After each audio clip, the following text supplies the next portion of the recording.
हिंदवी स्वराज्याचे सरसंस्थापक छत्रपती शिवरायांना मानाचा मुजरा करतो। भारतीय राज्यघटनेचे शिल्पकार भारतरत्न डॉक्टर बाबासाहेब आंबेडकर यांना मानवंदना अर्पित करतो। आज महाराष्ट्र शिक्षण मंडळ जबलपूरच्या या शताब्दी समारोहामध्ये मंचावर उपस्थित असलेले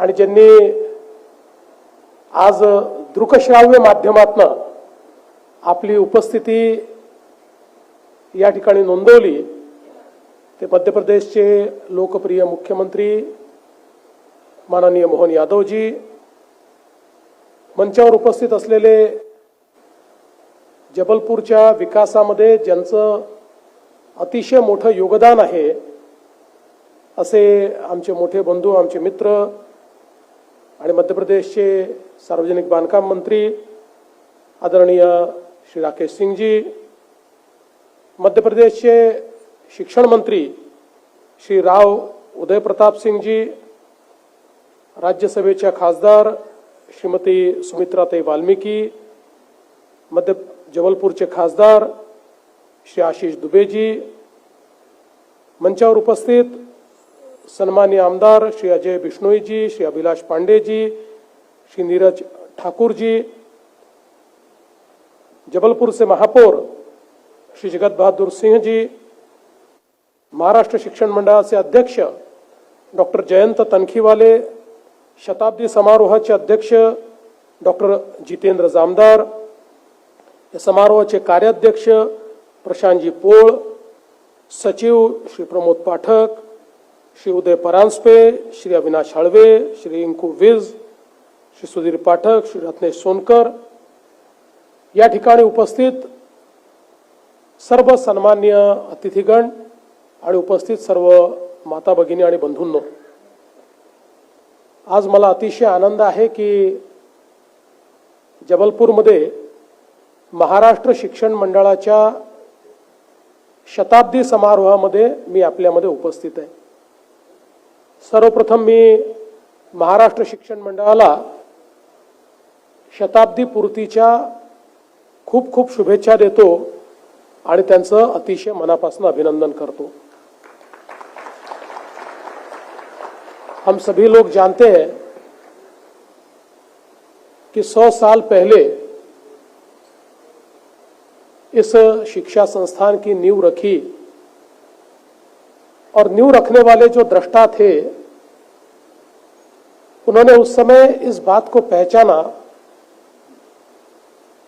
कि भारत में शिक्षा को सामान्य जन तक ले जाना पड़ेगा, एक शिक्षित भारत का निर्माण करना पड़ेगा, जहां एक और समूचा भारत स्वतंत्रता की लड़ाई लड़ रहा था, वहीं उस स्वतंत्रता की लड़ाई में कई ऐसे दृष्टा थे जो इस बात का विचार कर रहे थे कि हमारे समाज को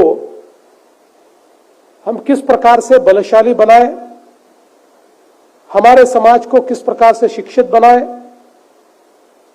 और जो आजादी हमें मिलेगी उस आजादी को संभाल कर रखने वाला एक मजबूत समाज हम कैसा तैयार करें। और इसी के चलते देश भर में कई शिक्षा संस्थाओं का निर्माण हुआ और विशेष रूप से उस समय के देश भर में जहां जहां हमारे मराठी लोग पहुंचे थे उन सब ने वहां वहां पर शिक्षा संस्थाएं शुरू की और मराठी विद्यालय भी शुरू किए। जिस समय भारत स्वतंत्र हुआ और भारत का विभाजन हुआ, उस विभाजन के समय कराची में भी 5 मराठी विद्यालय चलते थे। आज पाकिस्तान में जो हैदराबाद है वहां पर भी मराठी विद्यालय चलते थे और देश भर में जहां जहां मराठी व्यक्ति गया वहां वहां उन्होंने अपने विद्यालयों का निर्माण किया, क्योंकि हम सभी जानते हैं शिक्षा और संस्कृति ये दो विषय महाराष्ट्र और मराठी जन को बहुत प्रिय है। और भारत के इतिहास में हम अगर देखें तो छत्रपति शिवाजी महाराज ने जिस समय स्वराज्य की स्थापना की तो स्वराज्य की स्थापना के समय उन्होंने केवल स्वराज का निर्माण नहीं किया, तो उसके साथ साथ उन्होंने स्वधर्म और स्वभाषा का भी नारा दिया, क्योंकि उस समय फारसी या अलग अलग भाषाएं जो आक्रांताओं की भाषाएं थी, उन भाषाओं ने हमारी भारतीय भाषाओं को प्रदूषित किया था और हमारी जो भारतीय भाषाएं हैं उनका सम्मान कम होता था और विदेशी भाषाओं का सम्मान ज्यादा होता था। इसलिए छत्रपति शिवाजी महाराज ने उस समय मराठी का कोश निर्माण किया और पूरी राजकीय व्यवस्था में, शासकीय व्यवस्था में मराठी का उपयोग कैसे हो, इसका भी एक कोश निर्माण छत्रपति शिवाजी महाराज ने किया। और उसके बाद हम सब लोग जानते हैं कि एक प्रकार से छत्रपति शिवाजी महाराज ने जो स्वराज्य की जोत लगाई थी, उसके चलते ये जो हिंदवी स्वराज्य था, मराठा साम्राज्य था, ये विस्तारित होता गया। और एक समय ऐसा था कि करीब करीब समूचे भारत में छत्रपति शिवाजी महाराज की प्रेरणा से हिंदवी स्वराज विस्तारित हुआ था। और इस विस्तार में भारत के अलग अलग जगह, अलग अलग कोनों में, अलग अलग प्रांतों में महाराष्ट्र से निकले हुए मराठी लोग ये वहां पर बसे। हम सभी लोग जानते हैं कि मध्य प्रदेश के साथ तो महाराष्ट्र का रिश्ता ये ऐसा रहा है कि चाहे वो होलकर हो, चाहे शिंदे हो, चाहे पवार हो, मालवा प्रांत हम लोग जानते हैं कि जिस प्रकार से हमारे होलकर राजाओं ने और सबसे ज्यादा पुण्यश्लोक अहिल्या माता ने जिस प्रकार का कार्य किया, आज भी हम सभी लोग उस बात को याद रखते हैं। और इसी प्रकार से पूरे भारत में, और भारत ही नहीं तो अफगानिस्तान तक हमारे सारे जो महाराष्ट्र से निकले हुए मराठी लोग थे, और केवल मराठी नहीं थे, सभी प्रकार के थे, लेकिन मूल रूप से ये सारी सेना जो थी मराठाओं की, इसका नेतृत्व करने वाले सारे मराठी लोग थे। जहां जहां वो बसे वहां वहां उन्होंने मराठी संस्कृति को, मराठी भाषा को, मराठी शिक्षा को एक प्रकार से वहां की संस्कृति के साथ, वहां की पद्धतियों के साथ एक साथ मिलकर, उसमें घुल मिलकर और उसको जीवित रखने का, संजोने का काम किया।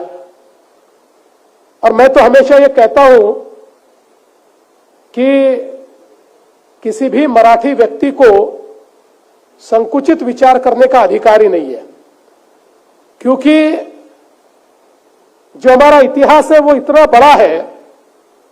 हम सभी लोग जानते हैं कि पानीपत की लड़ाई जब हुई थी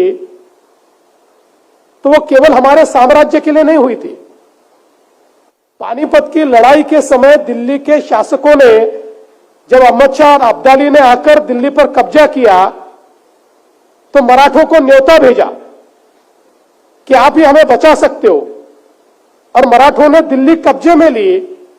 अहमद शाह अब्दाली जमुना के पार चला गया और वहां से उसने मराठों को खत भेजा, और उसने केवल इतनी मांग की कि आप जो पंजाब का प्रांत है, जो सिंध का प्रांत है और बलूचिस्तान का प्रांत है, ये 3 प्रांत ये मेरे हैं, ये अब्दाली के हैं।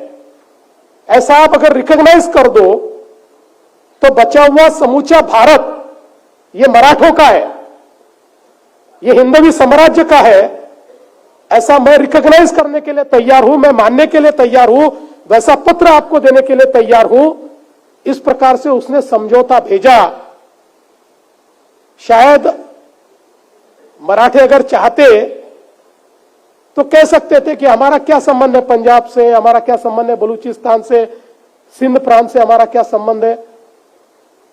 लेकिन उन्होंने कहा नहीं, ये हमारी भारत का भूभाग है, हम इसको छोड़ेंगे नहीं, और उन प्रांतों को बचाने के लिए मराठों ने पानीपत की लड़ाई लड़ी।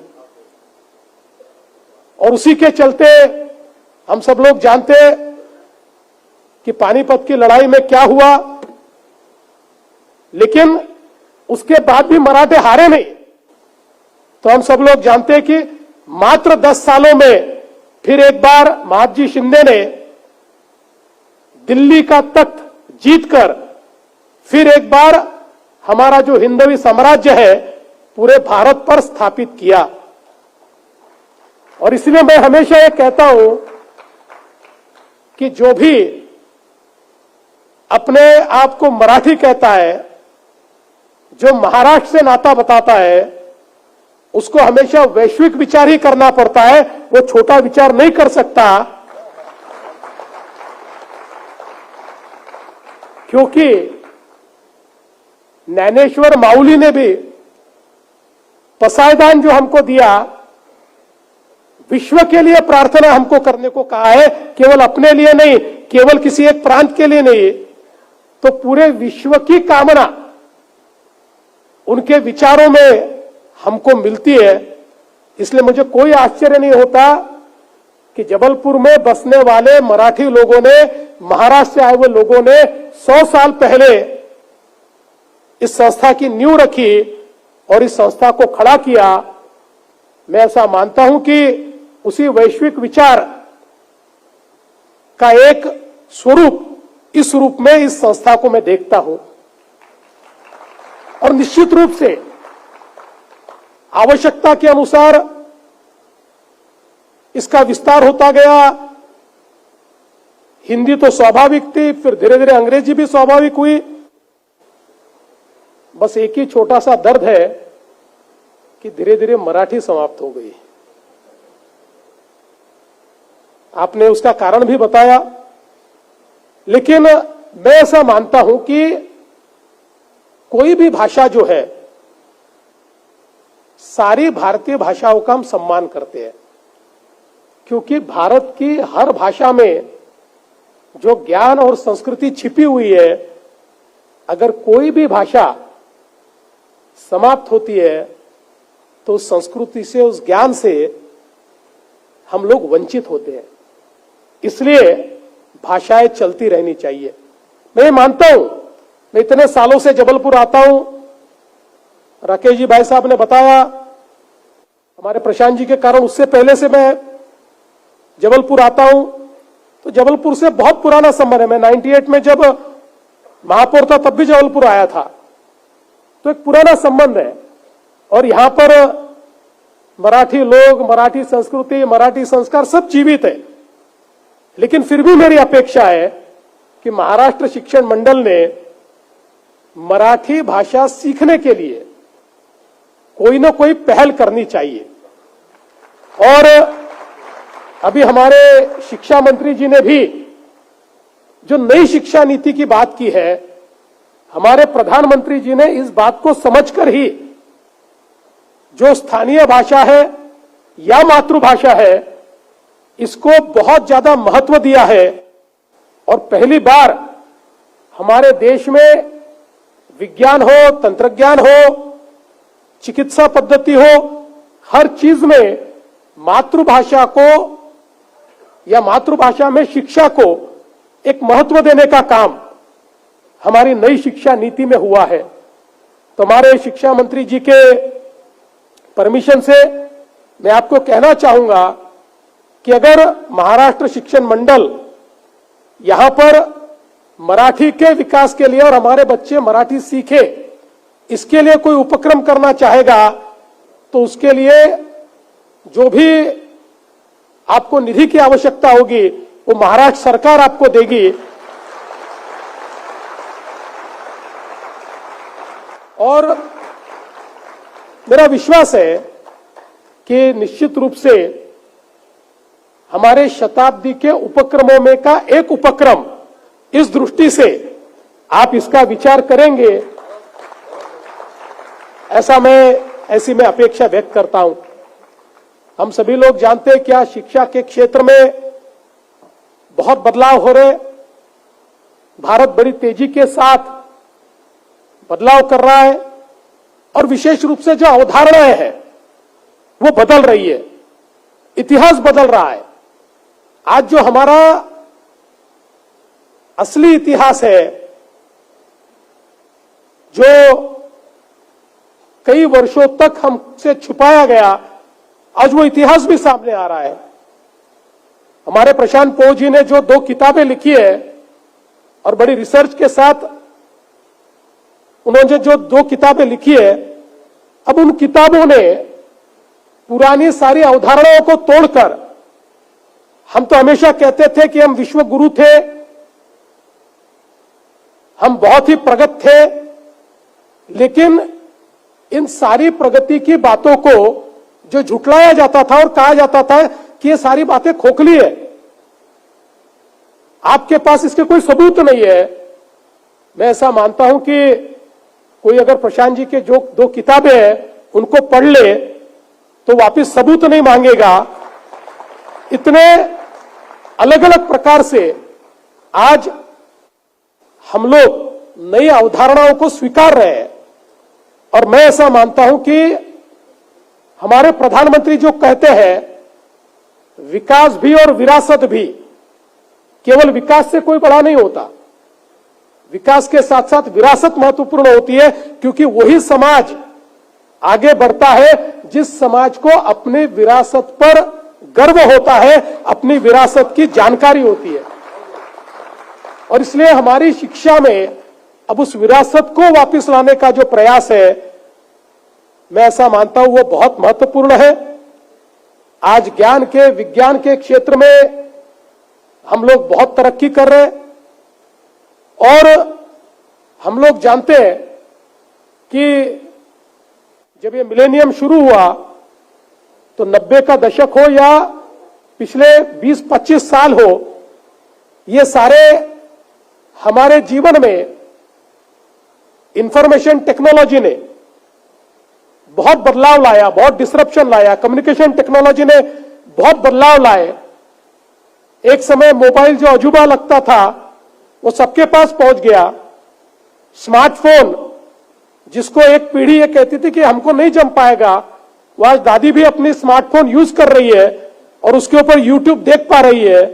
ये बदलाव आया और इससे शिक्षा के क्षेत्र में भी बहुत बड़े पैमाने पर बदलाव आया। लेकिन अब आने वाली जो वेव है ये आर्टिफिशियल इंटेलिजेंस की वेव है।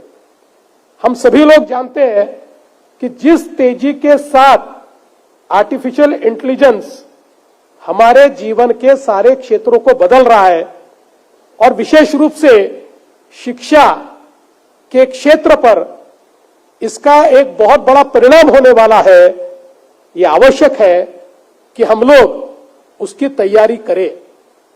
और ये इसलिए भी आवश्यक है कि हम लोगों ने जो इंफॉर्मेशन कम्युनिकेशन टेक्नोलॉजी की वेव थी, उस वेव में थोड़ी लेट एंट्री की, बावजूद इसके ये बात सही है कि हमने उसमें अपना डोमिनेशन तैयार किया। हम लोगों ने उसको करके दिखाया कि हमारे भारतीय जो विद्यार्थी है, हमारे भारतीय जो माइंड से मस्तिष्क है, वो किस प्रकार से इस पर काम कर सकते हैं, और एक प्रकार से उसको डोमिनेट करने का प्रयास हमने किया। लेकिन चूंकि हमारी एंट्री उसमें लेट हुई थी, तो उसके कारण शायद कुछ कमियां हमें रही। लेकिन मैं ऐसा मानता हूं कि आर्टिफिशियल इंटेलिजेंस का क्षेत्र ऐसा है कि जिस क्षेत्र में अगर हम लोग सही तैयारी के साथ उतरे, तो निश्चित रूप से आने वाले 5-7 सालों में जब यह क्षेत्र हमारे जीवन के हर क्षेत्रों को व्याप्त करेगा, उस समय इस क्षेत्र का डोमिनेंस ये हम भारतीय लोग कर पाएंगे। ये क्षमता हमारे बीच है। अभी अभी श्रीमान सत्या नडेला जी, माइक्रोसॉफ्ट के प्रमुख, ये हमारे मुंबई में आए थे। उनका एआई टूर था, मैं भी उनके कार्यक्रम में गया था, और उन्होंने एक बहुत महत्वपूर्ण बात कही। उन्होंने कहा जिस प्रकार से एआई की डेवलपर कम्युनिटी तैयार हो रही है, 2030 में दुनिया की सबसे बड़ी एआई डेवलपर कम्युनिटी ये भारतीय होगी, ये भारत की होगी, ऐसा उन्होंने कहा। तो मुझे लगता है कि ये जो एक संभावना आज तैयार हुई है, हमारी शिक्षा संस्थाओं को इस पर भी विचार करना होगा, क्योंकि कई बार हमको लगता है ये बहुत दूर है, 5-7-8 साल बाद की बात है, 10 साल बाद की बात है। मैं आपको बता रहा हूं 6 महीने बाद की बात है। जिस स्पीड से एआई का डिसरप्शन चल रहा है, अब इसमें हम रुक नहीं सकते। हम लोगों को विचार करके हमारे मानव संसाधन को इस दृष्टि से तैयार करने के लिए हम क्या कर सकते हैं, इसका विचार। इसलिए हम जब अटल टिंकरिंग लैब की बात करते हैं, तो उसके साथ साथ अब एआई लैब भी हमको शुरू करनी होगी, और हमारे विद्यार्थियों को उसके साथ जोड़ना होगा। और मुझे ऐसा लगता है कि इस प्रकार के सारे जो नवाचार है, इसमें महाराष्ट्र शिक्षण मंडल ये पहल करे, ऐसी इस शताब्दी के निमित्त से मैं अपेक्षा करता हूं। क्योंकि 100 साल किसी संस्था के लिए बड़ी बात नहीं होती है। व्यक्ति के लिए 100 साल तो उसके, मुझे ऐसा लगता है कि जीवन का अंतिम काल होता है। लेकिन 100 साल में संस्थाएं, क्योंकि हम देखते हैं आज भी यूरोप में हमको यूनिवर्सिटीज जो दिखती है, 700 साल पुरानी, 1000 साल पुरानी यूनिवर्सिटीज दिखती है। हमारी अभी थी, उनसे पहले थी, हमारे आक्रांताओं ने बर्बाद की, लेकिन वहां पर दिखती है। तो मुझे ऐसा लगता है कि 100 वर्ष ये किसी भी संस्था के लिए गौरव की बात है। लेकिन उसके साथ साथ 100 वर्ष का अर्थ होता है कि अब आप अपनी पूरी विकसित अवस्था में हो, पूरी मैच्योर्ड स्टेज में आप लोग हो, तो अब नई चुनौतियां लेनी पड़ेगी, नई चुनौतियों को बढ़ना पड़ेगा, नए आत्मविश्वास के साथ। 100 साल पहले जिन्होंने इसकी शुरुआत की, उस समय सबसे बड़ी चुनौती शिक्षा थी। उस चुनौतियों को उन्होंने अपनाकर उसका सामना किया। अब आपको केवल शिक्षा के क्षेत्र में चल रहा कार्य निरंतर चलता रहे, यह कहकर आप छूट नहीं सकते। अब आपको नई चुनौती स्वीकारनी पड़ेगी। अगले 25 साल का और उसके अगले 25 साल का आपको प्लानिंग करना पड़ेगा, उसकी योजना तैयार करनी पड़ेगी और उसको अमल में लाना पड़ेगा। और मेरा विश्वास है कि आप लोग ये निश्चित रूप से करेंगे। मुझे बहुत खुशी है कि आज मैं इस कार्यक्रम में आ पाया। बहुत हमारे यहां पर चुनाव चल रहे, तो आना बड़ा कठिन था, लेकिन जहां महाराष्ट्र का नाम जुड़ा हो वहां मैं ना आऊं, ऐसा तो हो नहीं सकता। इसलिए मैंने कहा चुनाव तो चलता रहेगा, लेकिन शताब्दी का वर्ष है, इसलिए मैं यहां पर आया। आपने मुझे यहां निमंत्रित किया, और वैसे भी प्रशांत जी रोज पूछते थे मुझे मैसेज करके, पक्का आने वाले, पक्का आने वाले। मैं बोला मैं पक्का आने वाला, आप चिंता मत कीजिए। इसलिए आपने मुझे यहां निमंत्रित किया, इसलिए मैं आपका बहुत बहुत आभार व्यक्त करता हूं और अपने शब्दों को विराम देता हूं। धन्यवाद। जय हिंद।